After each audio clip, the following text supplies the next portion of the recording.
I'm Dana Denha, and you're watching FYI. It's officially the new year, so let's take one last look at the stories covered on FYI throughout 2017 in the fourth and final installment of the Year in Review. Thousands of people gathered at EMU's Convocation Center to celebrate a World War II cultural icon and set the world record straight. 3,722 individuals from infancy to elderly represented Rosie the Riveter to reclaim the Guinness World Record for the largest gathering of Rosies. It feels thrilling, and the best part is not just being with the world record, but actually just being in the room with all those women at the same time, all focused on the same thing. It's incredible. The previous world record was 2,229 women, set by the Rosie the Riveter National Park in Richmond, California. It's wonderful to see all the age groups that are here, from the several original Rosies that are in their 90s down to, I've seen children that are, infants that are here, and the parents are trying to set a path for them to realize that what women can do in the future. Some of the women shared their personal stories of being a Rosie at the Willow Run Bomber Plant. Rosie the Riveter represents the women of an era that stepped up to fill places or fill jobs when the men had to go off to go to war to serve. And it just shows the strength of women in our community and throughout the country for having to do that. I worked on B-24 airplanes. That was one of the biggest airplanes at that time. I worked on the wings, on center wing. So we'd have these big wings that come and the conveyors swinging over your head when whatever was done was completed. Rosie the Riveter not only stands for something amazing that happened in our past that we can be proud of because it was momentous in and of itself, but it also symbolizes how even today, if we have that spirit within us, we can do anything. We can achieve any goal we set our minds to. So it also serves to inspire in the future for any ramifications beyond just a specific point in history.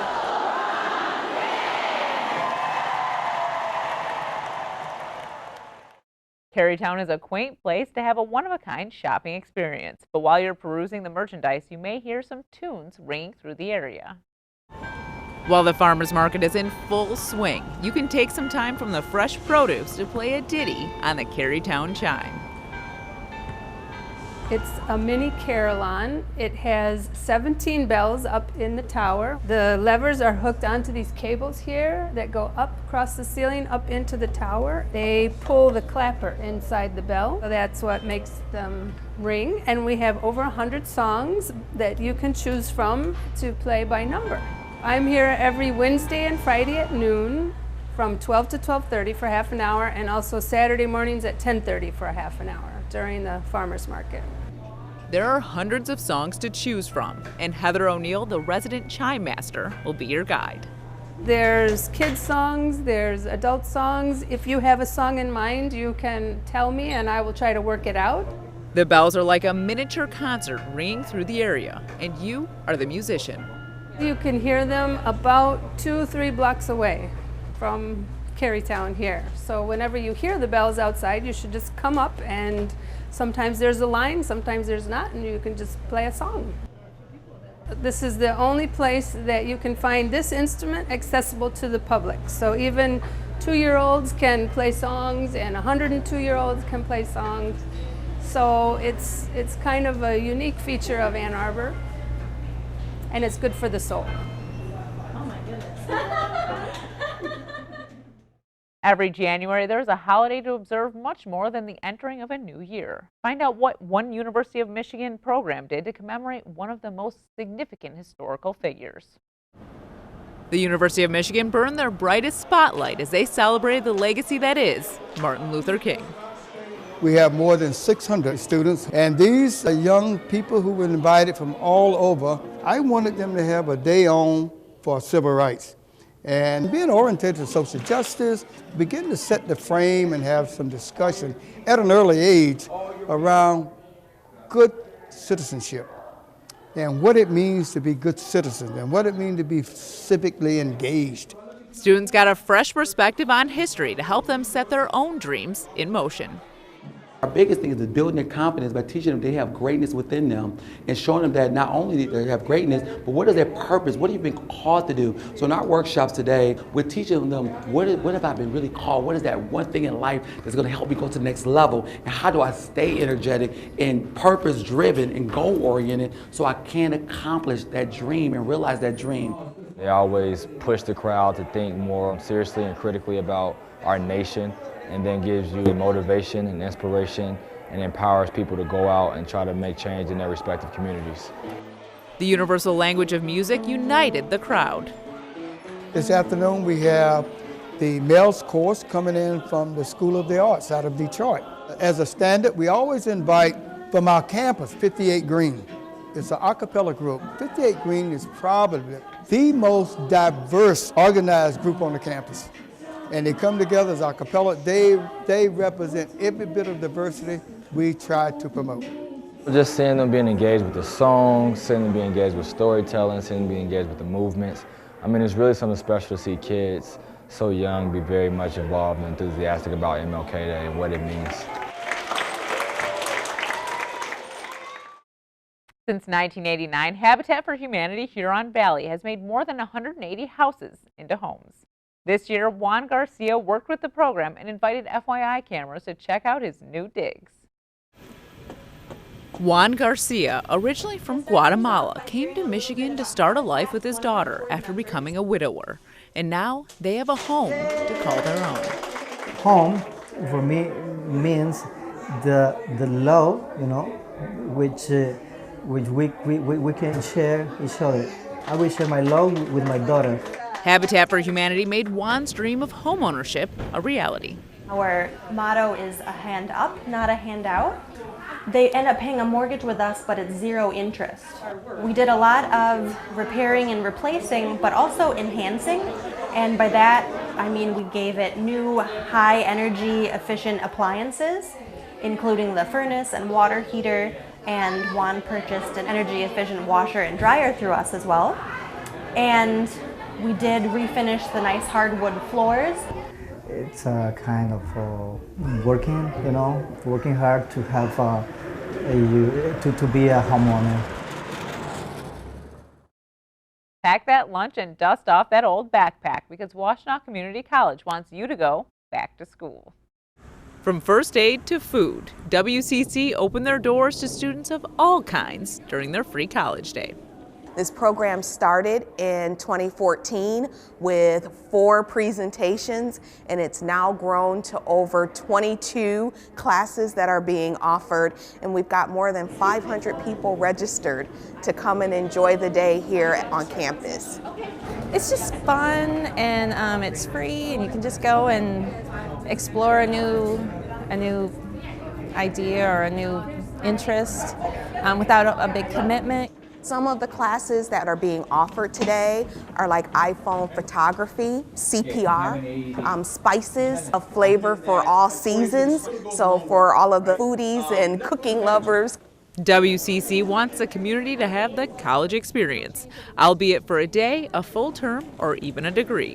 Whether people are looking for a degree, or licensing and certification, or personal enrichment. We have someone for everyone at all ages and stages of their career, of their academic journey, or of their enrichment.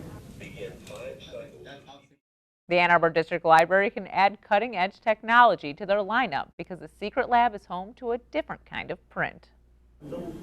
There's a whole new world in the basement of the library as 3D designs go from screen to the palm of your hand. There's a lot of 3D printing going on, and it's a way for people to try it without having to purchase a $600 or $1,000 machine, so they can come down here, learn about it, get some hands-on experience. We teach you how the printer works, the software that runs it. Then we show you how to either download a 3D model from the internet for free, or how to make your own 3D model also for free.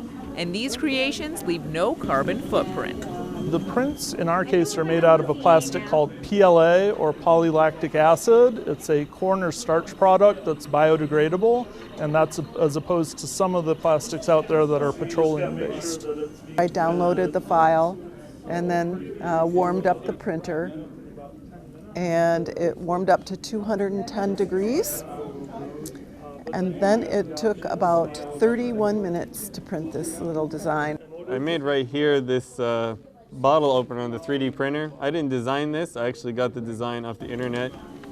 And we'll have to see, we'll have to go home and try to open a bottle of beer with it, see how it works. But I'm pretty excited. Bottle of water, oh, all right, so at least work for that. Chelsea Sights and Sounds has a how-to series that brought out the kid in all of us. Check it out. How to Chalk is teaching art lovers of all abilities how to make a slab of cement into a canvas. My position as chalk art coordinator is to bring easy how-to draw sheets for kids to learn how to draw some of their favorite characters. About 5 years ago, I seen some little kids outside drawing with chalk on the sidewalk, and I said, you know, little kids only do what's fun, so I got some chalk and I went out and started to draw and realized I could draw. I had no clue I could draw. Each week, a new theme was picked to brighten up the sidewalk beneath the Chelsea Clock Tower. We're doing a superhero contest with a bunch of superheroes doing chalk things. It's pretty cool. Once they get the basic shapes down, I get down on the ground with them and I show them how to blend the chalk, how to really work with the pavement, get the right colors and the right shading. I just like drawing, and I'm just doing it to have fun with my dad here. It's this beautiful, temporary, artistic form. You really have to get the thrill and the rush of it just to get it done and to see what you can do and then start all over again the next day. Alternative ways to work out are all the rage these days, and Ann Arbor is no stranger to these out-of-the-box classes to get your blood flowing. Jill Andrews has more. Your head may be spinning when you enter the Ann Arbor Aviary to get a circus-style workout. The hula hoop class, this is a monthly workshop that we're going to be doing with the vivacious Miss Audacious, and she is devoting one Friday a month to come down here and do a foundations class, which is open to all levels. It's for people that have never touched a hula hoop before in their life, or people that are just looking to hone the skills that they already have. And then she's going to do a workshop immediately following that for more experienced hoopers. The first one will be the same every month, and it's basically called Hoop Foundations, and that focuses on foundational hoop moves, so essentially the basics. Even as an experienced or an advanced hooper, you can always benefit from working the body. The second class will vary each month. Today, the class was focusing on using multiple hoops. The enjoyment from hula hooping makes you forget that you're working up a sweat. This is actually incredibly fun, super joyful. It feels like playing. You don't want to stop. And all of a sudden you look up and it's been an hour and your arms are killing you and you're exhausted and you can't wait to come back and do it again. Huron Valley High School students got a lesson in corrections from two men who made it through the system and came back out the other side. Arello and Hakeem know firsthand what prison life is, and they're on a mission for change. I'm a juvenile probation officer, so I deal with a lot of kids that do experience a lot of trauma early in life, and a lot of the offenses they commit are related to this trauma. In and out of juvenile since 1985 till 1990, when I became 17, became an adult, and started going to jail. And then in 1991, I was wrongly incarcerated. I spent 15 years in prison. I was released in 2006. As long as you are living, then you are forever a student from the cradle to the grave. I served a 27 to 40-year sentence in prison. It's a certain invaluable instruction and awareness that you can get from somebody who has actually been through the problem and been through the system. The stigma associated with being a felon costs many their freedom. A lot of people struggling with employment, struggling with housing, end up committing more crimes because they just don't have the means to provide for themselves. I wish that we can find ways to break down these barriers to help these people get employment, because when you're punished, you go to prison, you do your time, but that felony stays on your record and it just carries on. And for these kids to actually be able to know that as well, maybe they can be the ones to help this change. Rotary Club Ann Arbor has been serving our community for over 100 years. You can see the stamp they've made all over the area. Every Wednesday they hold a meeting, and this particular one welcomed a member of a local football dynasty. Jack Harbaugh dedicated his life to helping others on the football field. while using those techniques and molding them into life lessons. We all have that one moment in life when we find out what we want to do and how we want to spend our life. And that came at a very early age, when as a junior high school football player back in 1954. Found out two things that day. I would not go through life scared, and I found out what I wanted to do. Having Jack Harbaugh here today is absolutely wonderful. He was inspiring, interesting, funny, exciting, and educational. The qualities and the things we teach in football, you never lie, you never cheat, you never steal, you don't whine, you don't make excuses. Those were all things that made a football team great, but it was also things that made your family great. So we tried to serve those two teams as best we could, one as a father and a husband, and the other as a football coach that dealt with hundreds and hundreds and hundreds of players and students over a lifetime. Understand that you care about people and to build up on that. It's not the winning, it's not the recruiting, it's the caring of people that you seek to learn about and care further for. You know the saying, birds of a feather flock together? Well, that's definitely true of this club. The Ann Arbor Companion Bird Club welcomes all with a passion for birds. That club was designed and developed to promote the care of birds, to promote better education and rescue. You have to give them food and water at all times and make sure everything's clean for them. When they're sick, you got to give them medicine, you got to care for them, just like a baby. Mostly we're about educating people about birds, educating ourselves, learning new things, and just visiting with other bird people. Every year, the club hosts an exotic bird exhibition. We came here to present our canaries to the public, and you know, I breed canaries, and this is a beautiful hobby of mine. I had it since I was a little baby, and I enjoy it. I love them when they breed in, when they feed in the babies, and I enjoy it very much when I hear their sound in the morning with the coffee, make the coffee taste better. They have good quality toys that they need to buy, okay? They can talk to the vendors, they can find out about the birds. Education, education, education is the best way to start. You need to know if anyone in the household has allergies or breathing problems. You need to know how much time you're willing to commit, how much space within your home. It's the sound of the bird, it's peace. You know, there's nothing better than the sound of peace. Ypsilanti has gotten a whole lot cuter as they hired some furry friends to help mow hard-to-reach grassy areas throughout the city. Local shepherd Yuko Frazier wanted to put her flock to work, and suddenly she stumbled into a job with the city. It was kind of a funny thing. I was picking up my lunch at a local food truck and started a conversation with the guy who was waiting for his lunch. And he happened to be the director of public works for the city. He was really interested in ideas, which is the Project Mow. Project Mow provides lawn mowing service using my flock of sheep, and compared to the traditional way of cutting grass and fertilizing your grass, it's a lot more eco-friendly. It uses almost no fossil fuel, and it fertilizes natural way. The sheep are ideal for those hard-to-reach places and even have a taste for some of those pesky plants. The machine cannot do areas that's really hilly like this, so that's an advantage for the sheep. They have 4 legs, it's easier for them to maneuver, cutting down the invasive plants. Especially for poison ivy around this area, it's a really good idea for use them instead of trying to do it with your hands. These 23 sheep are causing quite a spectacle. People started talking to each other, and seems like it's building some kind of a community. I don't know, sheep community, I guess. So I think that's a great part of having livestock in a public area, because it kind of connects people somehow. Goats, horses, and llamas, oh my! Kids from all over the county learn valuable life lessons as they care for farm animals. Take a look. For 1 week a year, school-aged children demonstrate their skills during the 4-H Youth Show.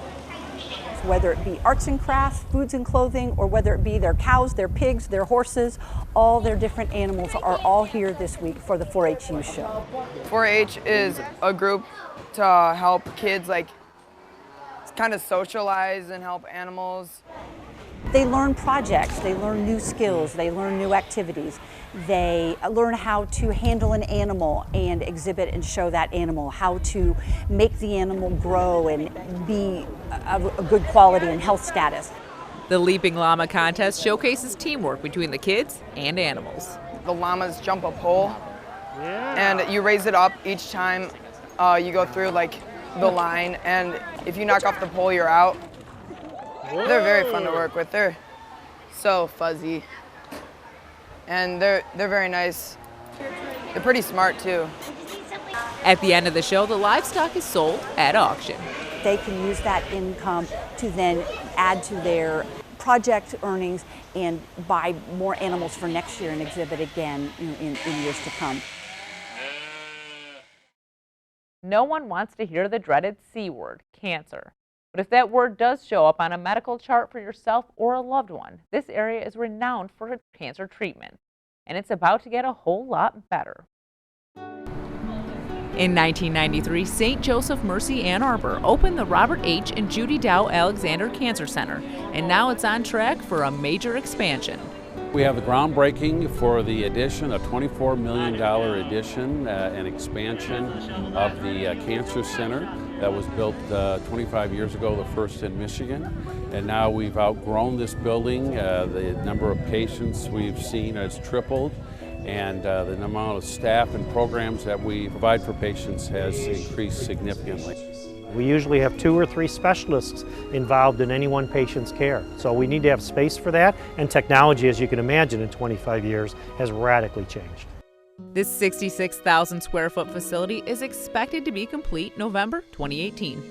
What really sets us apart is our culture, is our caregivers and our support system and how they truly care for our patients. You know, some of it's based on the legacy of the Sisters of Mercy and our heritage, and some of it I think is based on the people that we recruit and the way the team elevates everybody up to that standard of true respect and true compassion for patients and family and what they're going through on the journey for cancer. There's no question that we are helping patients. They're living longer. Some are cured that they wouldn't have been cured years ago because of the new therapies. I could tell you a remarkable story, but that's what we are all about. We're remarkable. In 2017, we watched as communities throughout the country gathered to fight for women's rights and equality. Ypsilanti joined the march while highlighting the city's unique history. You could feel the power and the message during the Ypsi March for Love, Resilience, and Action. Our idea is to help people take inspiration from this beautiful past that we have in order to more strongly encounter the challenges of right now. The march that we just did was centered in historic Ypsilanti. We have a rich tradition of resilience and bravery under domination system values, and we wanted to share that history with our neighbors and our community. The history was alive as marchers passed landmarks that will forever hold the city's past. Bonacera originally began with an underground supper club. They would make meals for friends and neighbors and community, and they would donate the proceeds from those meals to different communities in Ypsilanti and Washtenaw County. One of the sites that we passed by was the Second Baptist Church, which was founded by people who liberated themselves from slavery, came up, began a church that became very active in the Underground Railroad and abolitionist politics of the moment. We passed by City Hall, which is a place where the politics of LGBT non-discrimination played out in the 90s. I think it's going to just make us far more resilient if we can take advantage of the diverse strengths that we have in this community. Visit a2gov.org/watchctn for more on this and other programs. Thanks for watching, and tune in next time to FYI.